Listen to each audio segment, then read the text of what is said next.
And our channel of the week this week is something that I stumbled across the other day that really fascinated me. This is Annie Wan Revisited. I think he's a Star Wars YouTuber that puts stuff up on another channel. But he came across this documentary, likely from a VHS tape somewhere, called The Lost Empire Strikes Back documentary by Michael Parbo.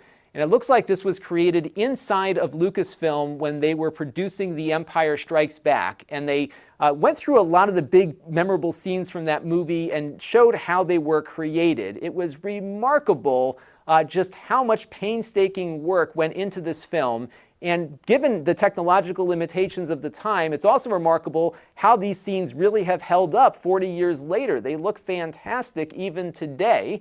And what really struck me about this was just how efficient the special effects process has become. It's still painstaking work, but it's not the same type of painstaking work in that the computers can really generate a lot of the scene that used to have to be put together largely by hand. And I'll give you a great example of this. There was a Rogue One documentary that talked about big, massive space battle they had at the end of the film, and how they were able to have that battle run out and then change the camera angles to find exactly the look they were trying to achieve for that last scene. And they could pretty much adjust the virtual camera and get a different angle of something. And you look at that, and then you look at what they had to do to create the spaceship scenes in Empire Strikes Back, and there was no flexibility to do any of that.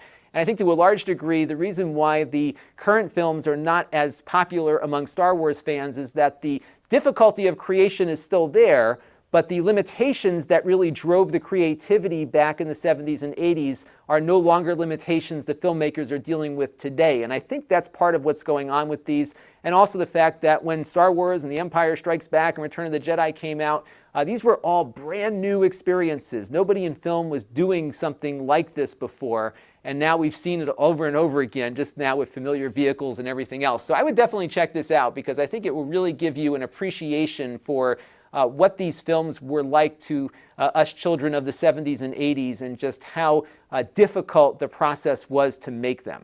This channel is brought to you by the Lon.TV supporters, including gold level supporters Chris Allegretta, the Four Guys with Quarters podcast, Tom Albrecht, Too Much Sauce,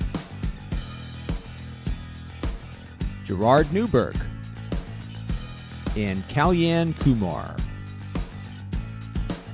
If you want to help the channel, you can by contributing as little as $1 a month.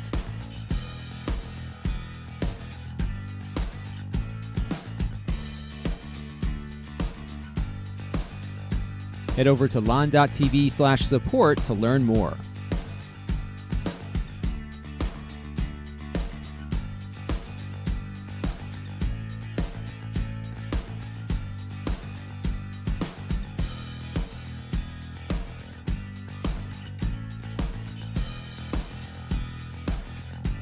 And don't forget to subscribe.